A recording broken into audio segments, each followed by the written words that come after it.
ఈ రోజు ప్రతి దినము సంతృప్తిగా నువ్వు జీవిస్తున్నావంటే లేదు. బయటికి ఎలా కనబడుతున్నావు, లోపల కుమిలిపోతున్నావు, లోపల దిగులు, బాధ, లోపల రకరకాల చింత నీ హృదయాన్ని, నీ జీవితాన్ని అలుముకొని ఉన్నాయి.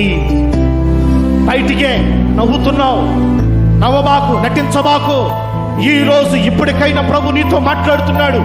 ఎక్కడైనా ఈ శరీరాశ, ఈ నేత్రాశ, ఈ జీవపు డంబం అనేవి నీ జీవితంలో సంతృప్తి అనేది కలగకుండా అసంతృప్తిని కలుగు చేసి ప్రతిరోజు దుఃఖం, బాధ, వేదన, రకరకాల శాపాలతో నీ జీవితాన్ని సర్వనాశనం చేస్తున్నాయి.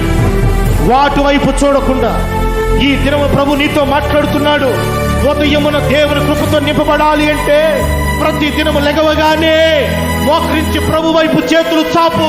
అయ్యా, ఈ దినమున ఈ నూతన దినం నాకు ఇచ్చినందుకు వందనాలు, ఈ దినమున నీ కృపతను నింపయ్యా అని ప్రభు వైపు నీ చేతులు చాపు.